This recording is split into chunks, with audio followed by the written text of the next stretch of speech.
Может быть, мы просто не в ту сторону куда-то идем, если у нас выборы президента Союза биатлонистов становятся более интригующими, чем выборы президента Российской Федерации. Еще каких-то 10 лет назад имя и голос Алексея Андронова звучали на ведущих телеканалах страны. Почти 20 лет он проработал на НТВ и НТВ+. Он комментировал футбольные трансляции не только российской премьер-лиги, но и Бундеслиги, Лиги чемпионов и Лиги Европы. Работал комментатором соревнований по биатлону и боксу на Олимпийских играх и даже на чемпионате мира по автогонкам в классе Формула-1. Дважды получал приз имени Владимира Маслаченко как лучший футбольный комментатор НТВ+. В 2015 году Алексей Андронов и еще несколько известных комментаторов были отстранены от любой работы на телеканале Матч ТВ. Позиции Андронова и руководства телеканала не совпадали. Свою профессиональную деятельность Алексей продолжил на телеканалах «Виасат Спорт», «Сила ТВ» и газете «Советский спорт». Сегодня в рамках большого интервью мы поговорим с заядлым автогонщиком и болельщиком футбольного клуба «Алания» Алексеем Андроновым. Алексей Александрович, последний раз на этом стадионе, на стадионе «Спартак», когда были? Во-первых, конечно, мне тяжело привыкать к Александровичу, потому что такая прям совсем официальная обстановка. Но будем, ладно, считать, что папе приятно будет. Последний раз был, собственно, последний сезон «Алания» в премьер-лиге. По-моему, 2013 год. Очень рад, что большой футбол вернул. Вы тогда комментировали матч? Да. А чем игра тогда запомнилась? Это был матч с Краснодаром. Еще на тот момент были шансы остаться в премьер-лиге. Дэвидас Шемберас не реализовал момент. И в конце Краснодар свое дело сделал. В общем, уже, наверное, там было понятно, что после этого матча все идет к вылету. Все надеялись, что через первую лигу команда восстановится, но уже было не суждено. Фанаты «Алании», да и, наверное, практически все знают, что вы болеете за «Аланию». Болеете за «Аланию». Да.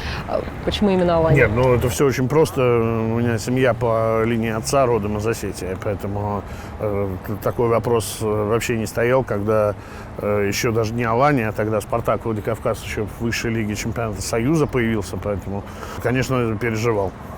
Эту интригу хотела припасти и чуть позже озвучить. Но раз уж сказали, отметим, что отец Алексея Александровича Александр Шамилевич Тхостов, насколько я знаю, заведующий кафедрой нейро- и патопсихологии факультета МГУ. Я знаю, что вы в школе, по-моему, писали отцовскую фамилию Тхостов, а потом поменяли. Почему? Да, потому что, во-первых, когда я заканчивал школу, так получилось, что там очень жестко они расходились, родители, я имею в виду, и мы с ним несколько лет не общались, а по линии мамы не оставалось мужчин вообще. Поэтому, в общем-то, чтобы просто род не закончился, и сейчас у меня есть сын, поэтому я надеюсь, что он будет его продолжать. По-эстински понимаете? Я могу несколько слов сказать, наверное, да. Знаю, что такое «Эрота Размая», «Бузнык» и так далее. Мы уже заговорили об «Алании».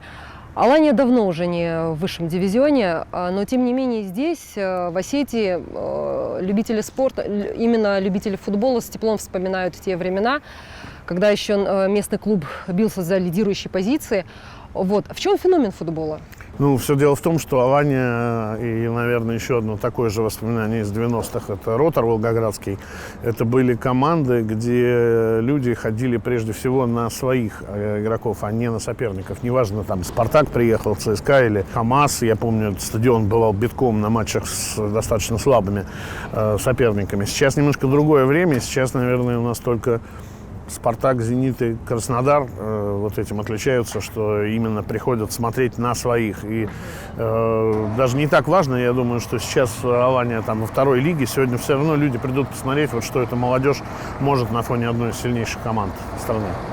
Алексей Александрович, вы отличаетесь от многих комментаторов тем, что используются какие-то, скажем так, стилистические фигуры, допустим, знаменитое сравнение о том, что там баварцы смотрят на своих соперников, я могу сейчас дословно не сказать, как крепостные, как помещики на коров, об этом чуть позже, наверное. Но если использовать эти фигуры стилистические, как можно характеризовать футбол сегодня в России? На каком он уровне? Во-первых, фигуры стилистические, это была такая, скажем, определенная мода времени, и тогда многие из нас придумывали какие-то такие штуки.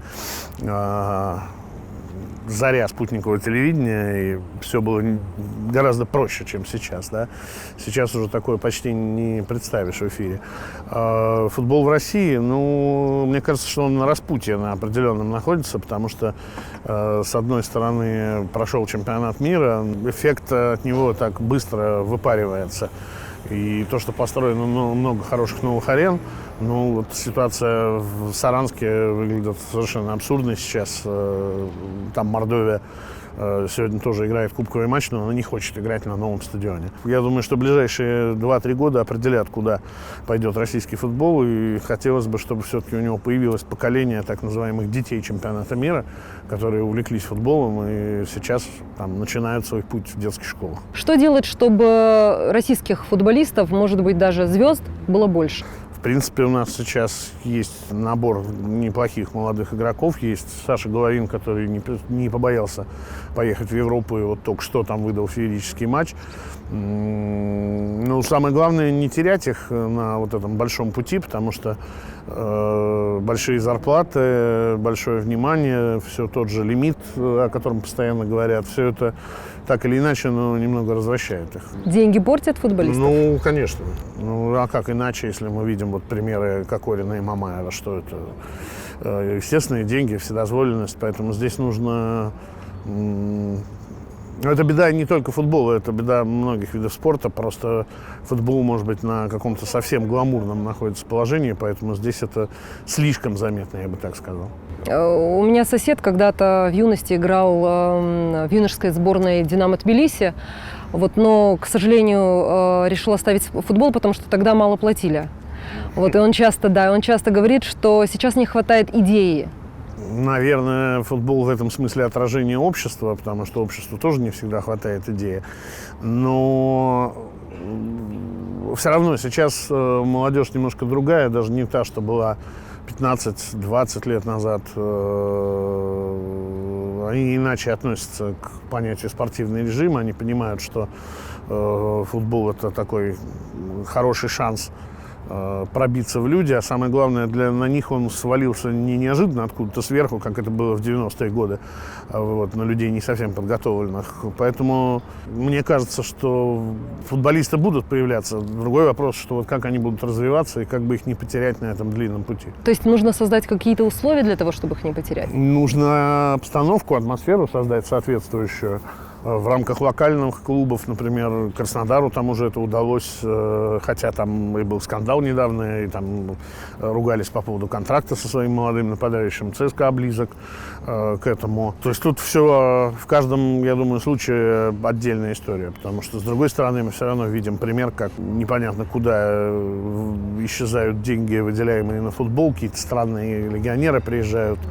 Вот, все это, в принципе, продолжается. Но это такая, я думаю, что это беда, наверное, всей Восточной Европы.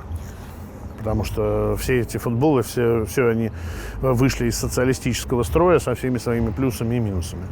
Алексей Александрович, мы не нежничаем, может быть, я сейчас неправильно формулирую, но не нежничаем с футболистами. Почему я об этом говорю? Потому что вот в прошлом году, когда мы там в 1/8 там, из группы вышли на чемпионате мира, да, там, когда серии пенальти обыграли испанцев, для всех это была вот история. Хотя мы не вошли даже в тройку лидеров, да?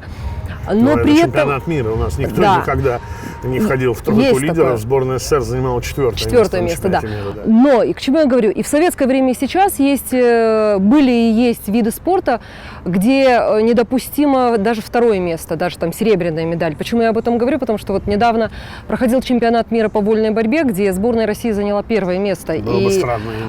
Вот. А почему мы с футбола не можем так же требовать? Нет, ну потому что, слушайте, во-первых, вольная борьба, гораздо меньшее количество стран ее развивают. Очень много всяких есть сборных, в которых один, максимум два сильных спортсмена. Футбол – это совершенно другая история. Футбол – командная игра, футбол – игра традиционных стран. И, в общем, не так часто какие-то новые государства у нас попадают в финалы. Но, с другой стороны, есть пример Греции 15 лет назад, есть пример Хорватии в прошлом году, который говорит о том, что невозможного ничего нет. Просто если верить в себя и иметь достаточный уровень мастерства и готовность в нужный момент его показать, то все возможно. Но у нас с этим часто бывают проблемы, потому что у нас как-то очень много голов у вот этого российского футбола, которые его тянут в разном направлении. Ну, то есть то мы лимит ужесточали, то мы его сейчас меняем на другую формулировку, которая опять приведет к тому, что российские игроки будут бесценными. То сокращаем премьер-лигу, то расширяем ее. Ну, в общем, это все систематизировать бы и как-то двинуться. Я не скажу, что надо повторять пример Германии. Невозможно повторить пример Германии, потому что у них, когда открывались сети детских школ, там главная задача была, чтобы у любого человека в расстоянии максимум 50 километров да, от или него даже 25, по-моему, я сейчас не вспомню. Да. Ну, там разного типа они да. есть, да. Совсем для маленьких, наверное, 25. Ну, в России понять, что это невозможно. Почему? Ну, где у нас в Сибири какие школы через каждые 50 километров? Откуда их взять? Ну, если, допустим, вот Осетию взять, можно, в принципе, школы открыть в районе... Осетия может быть, но Осетия – это, в общем, не самая большая часть России в данном случае. И потом, опять же, должна быть определенная система, которая должна работать. То есть это некий должен быть коллегиальный руководящий орган, который контролирует, воспитывает тренеров. У нас все это удел частников. У нас Краснодар выстроил свою фантастическую академию, но это личное достижение Сергея Галицкого и ничего больше.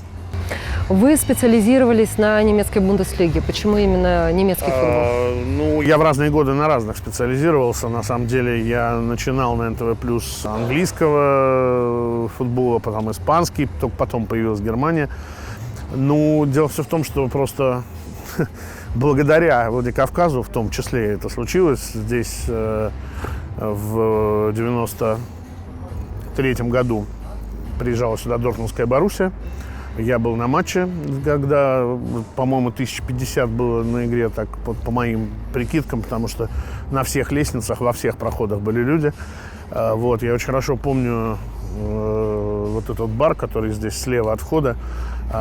Немцы же не могли долго найти авиакомпанию, которая привезла бы их в Владикавказ. И они летели на каком-то страшном Ил-18 украинской авиакомпании с посадкой.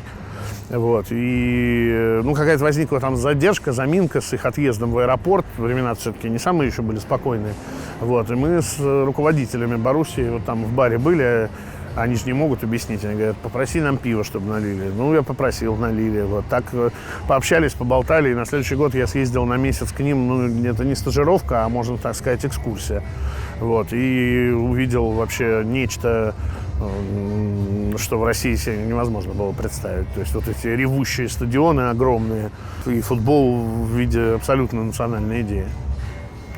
Поэтому, да, Германия. Плюс она мне нравится по игровым качествам. Я люблю футбол агрессивный, жесткий, динамичный. И в этом смысле испанский футбол, я отдаю себе отчет в том, что он может быть и лучше, но просто такого удовольствия он мне не приносит.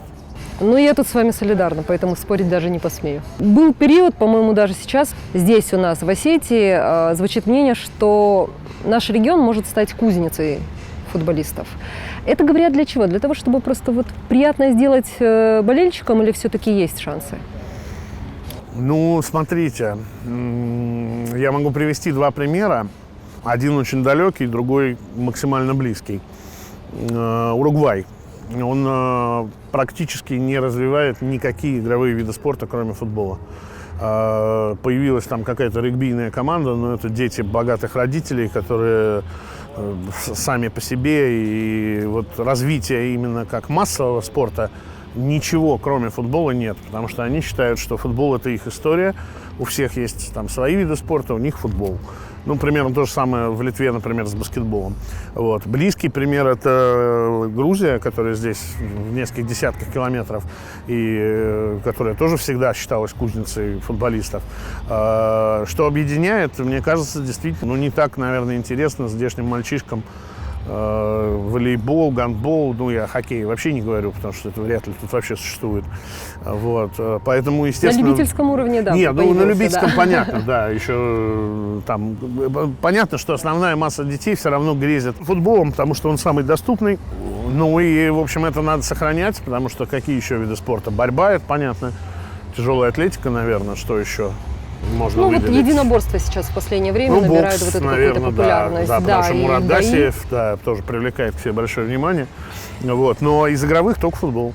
Ну, и этим можно пользоваться, этим нужно пользоваться, потому что это не Москва, где 100 миллионов соблазнов, и даже не Казань, не Ростов и не Краснодар. То есть я помню просто, это все на моих глазах же было, успех Алании середины 90-х, и уже через 10 лет ну, чуть ли не в каждой команде премьер-лиги, тогда еще она, даже премьер-лиги, по-моему, еще не была, уже были осетинские футболисты. И сейчас их тоже очень много.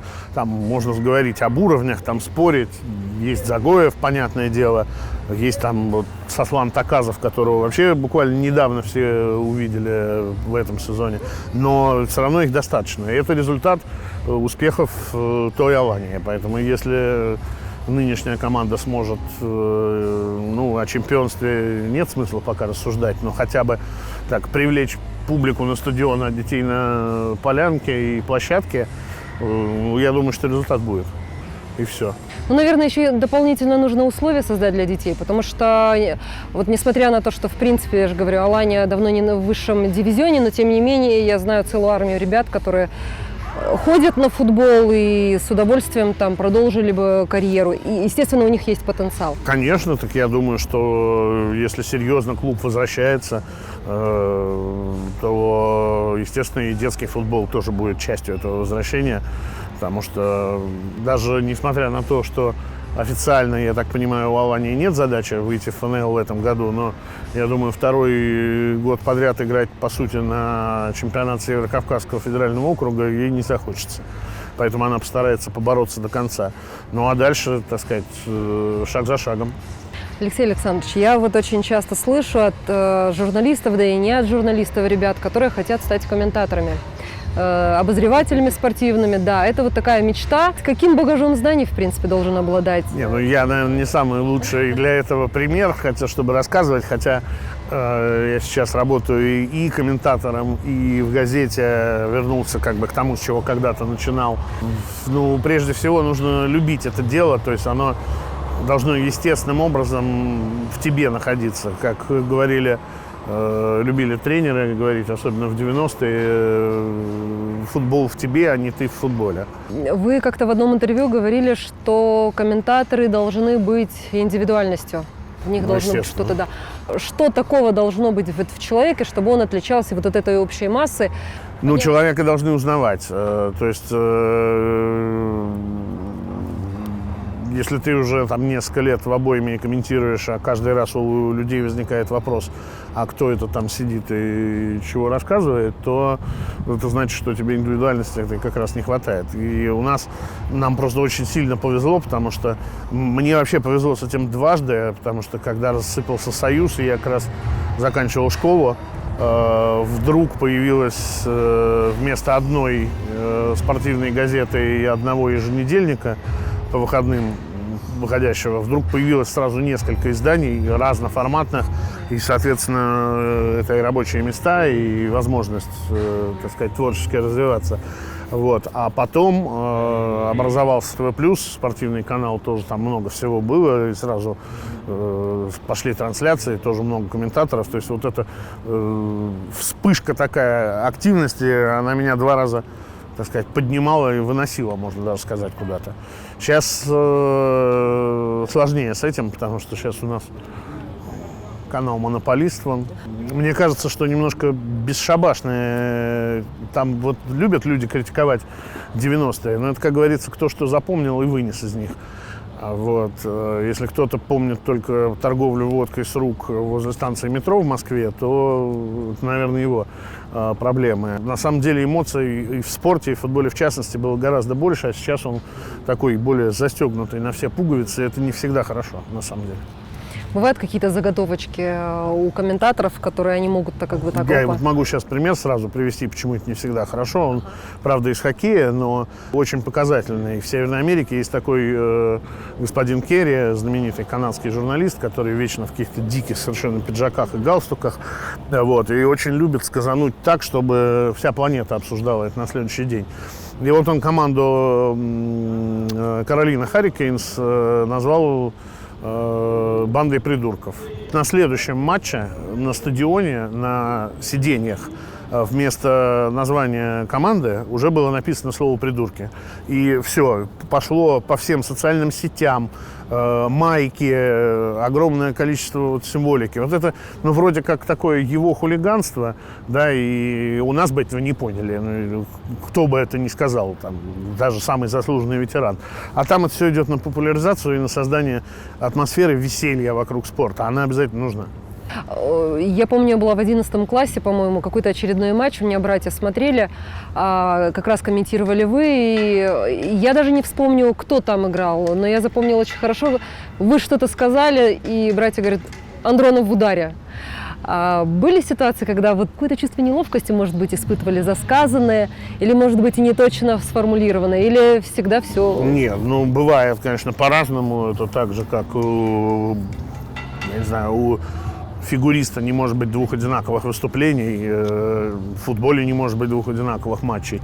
Поэтому, конечно, у каждого из нас есть там с десяток игр, наверное, которые вряд ли сотрешь из памяти, и по которым, да, действительно, ну, это можно все, по-моему, в интернете есть менталочка со самыми огненными фразами из репортажей, поэтому это у каждого есть, на самом деле. И, кстати, за границей тоже так же, хотя у них немножко другой стиль комментирования, но все равно.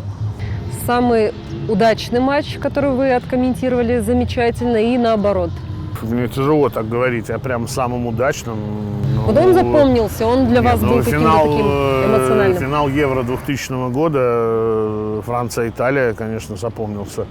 И я долго там к нему тогда готовился, потому что это первый раз такого размаха, так сказать, для меня был матч. Вот, ну, наверное, его. Алексей Александрович, ваши пожелания всем любителям футбола? Был сезон, это как раз там 12-й или 13-й год, когда было аж 4 команды с Кавказа футбольных.